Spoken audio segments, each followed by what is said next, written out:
kami dari kelompok 10 akan menjelaskan prinsip hukum Bernoulli. Sebelumnya, perkenalkan, nama saya Damas Sejahtera Anjira. Saya akan menjelaskan prinsip hukum Bernoulli pada pesawat terbang. Saya Yulia Lisan Kurniawati Kuasa. Saya akan menjelaskan prinsip hukum Bernoulli pada semprotan parfum. Dan saya Septian Christian Duha akan menjelaskan sistem hukum Bernoulli pada karburator.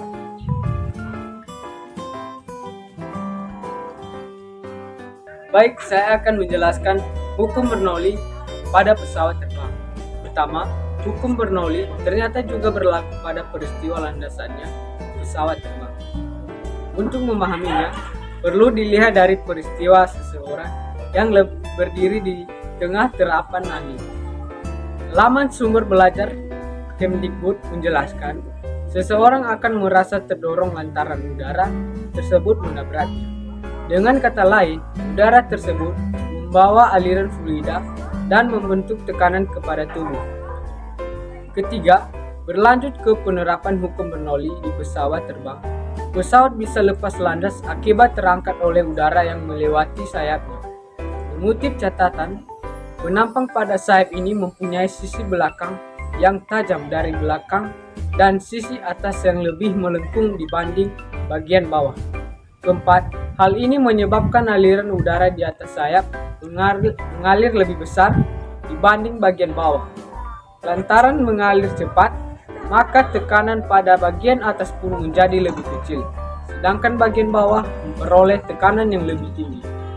Kelima, setelah tekanan yang lebih tinggi terjadi di bagian bawahnya, muncul gaya atau daya angkat yang menjadi pesawat terbang bisa terangkat.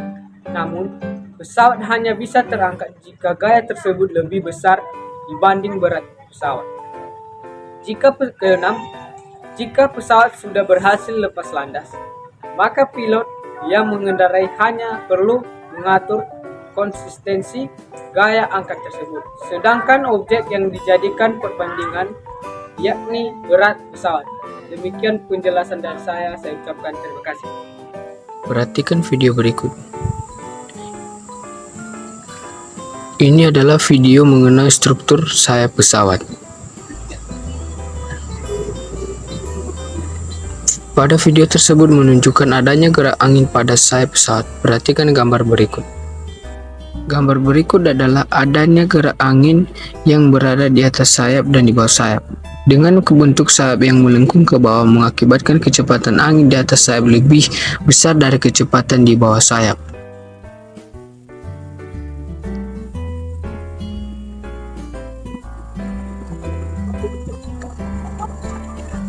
Dengan dibantuan dengan mesin pesawat, maka pesawat perlahan akan menambahkan lajunya, maka kecepatan angin di atas sayap akan semakin bertambah.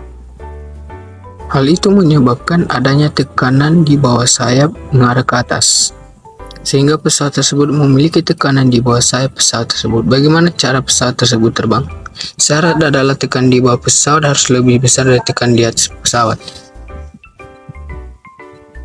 Agar syarat tersebut terpenuhi, maka kecepatan udara di atas sayap harus lebih besar dari kecepatan udara di bawah sayap.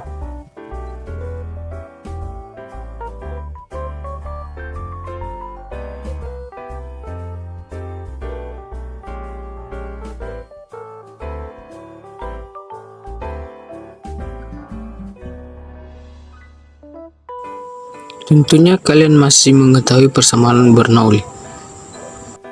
Persamaan tekanan adalah gaya dibagi luas, maka persamaannya menjadi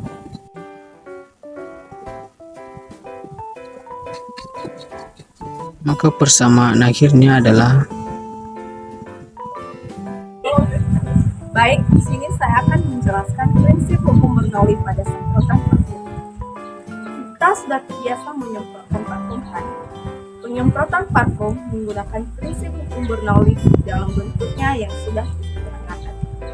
Secara umum, terdapat dua bentuk persamaan Bernoulli. Yang pertama, berlaku untuk aliran tak menempatkan atau incompressible flow. Dan yang kedua adalah untuk fluida termampatkan atau compressible flow. Aliran tak termampatkan adalah aliran fluida yang dicirikan dengan tidak berubahnya besaran kerapatan, massa atau densitas dari fluida di sepanjang aliran tersebut. Contoh fluida tak termampatkan adalah air, berbagai jenis minyak, emulsi, dan lain-lain. Lalu, bagaimana prinsip kerja yang terjadi saat penyemprotan parfum? Jawabannya adalah prinsip kerja yang dilakukan dengan menghasilkan laju yang lebih besar pada ujung atas selang botol, sehingga membuat tekanan di atas lebih kecil daripada tekanan di bawah. Akibatnya, cairan dalam wadah tersebut berdesak ke atas selang karena tekanan di atas lebih kecil daripada tekanan di dalam botol, dan lama-kelamaan akan menyembur keluar. Penyemprotan parfum merupakan salah satu alat yang memanfaatkan prinsip Bernoulli. Di sini ada kerja prinsip Bernoulli. Kerja penyemprotan parfum ini bisa dijelaskan sebagai berikut. Ketika bola karet diremas, udara yang ada di dalam bola karet meluncur keluar melalui pipa 1. Karenanya, udara dalam pipa 1 mempunyai laju yang lebih tinggi. Karena laju udara tinggi, maka tekanan udara pada pipa 1 menjadi rendah. Sebaliknya, udara dalam pipa 2 mempunyai laju yang lebih rendah. Tekanan udara dalam pipa 2 lebih tinggi. Akibatnya, cairan parfum didorong ke atas. Ketika cairan parfum tiba di pipa 1, udara yang meluncur dari bola karet. Ketika tombol pengisap pompa air ditekan, udara yang berada pada tabung silinder dipaksa untuk keluar melalui lubang yang kecil. Tekanan yang ada di bagian tersebut nilainya lebih kecil daripada tekanan atmosfer pada permukaan cairan pada botol. Lalu, cairan akan mengalir dari tempat yang mempunyai tekanan tinggi ke tempat yang bertekanan lebih rendah, atau tepatnya menyemprotkan air keluar seperti kabut. Jadi, kesimpulannya adalah semprotan parfum memiliki prinsip kerja yang sama dengan karburator. Semburan udaranya bergerak cepat saat akan keluar dari pipa. Dikarenakan tekanan udara yang ada pada pipa lebih kecil daripada tekanan udara pada permukaan cairan dari dalam tabung, maka cairan akan menyemprot melalui pipa. Hal ini dikarenakan pengaruh dari kecepatan pada persamaan Bernoulli. Contohnya seperti ini.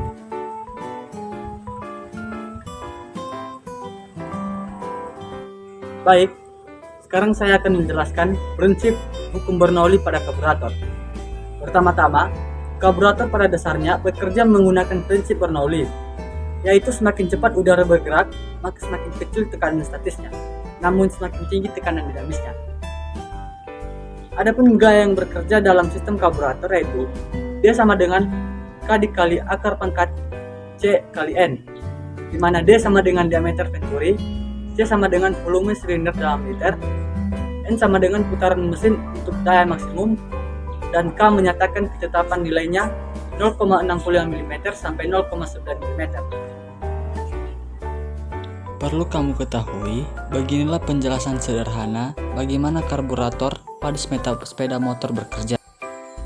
Pertama-tama, karburator menarik udara dari lingkungan sekitarnya melalui saluran udara, dan bahan bakar dari tangki bensin disalurkan ke dalam karburator melalui pipa bahan bakar. Di dalam karburator, bahan bakar ini bercampur dengan udara yang telah disedot. Kemudian udara dan bahan bakar yang masuk ke karburator dicampur bersama-sama dan dibentuk menjadi campuran udara bahan bakar yang tepat. Proporsi campuran ini sangat penting untuk kinerja mesin yang optimal. Selanjutnya, campuran udara bahan bakar yang telah terbentuk kemudian disemprotkan ke dalam ruang bakar mesin melalui manifold Di dalam ruang bakar, campuran ini kemudian akan terbakar oleh percikan dari busi saat mesin dihidupkan. Karburator juga memiliki kontrol gas seperti throttle yang memungkinkan pengendara untuk mengatur jumlah bahan bakar yang masuk ke mesin dengan cara mengatur jumlah udara yang masuk ke karburator. Ini memungkinkan pengendara untuk mengontrol kecepatan dan akselerasi sepeda motor. Terima kasih. Adapun kekurangan dan kelebihan karburator itu, kelebihan karburator lebih murah dibandingkan sistem injeksi tertentu. Dengan komponen yang lebih murah, harga jual motor juga dapat ditekan. Selain itu, jumlah komponen karburator lebih sedikit dan tidak kompleks.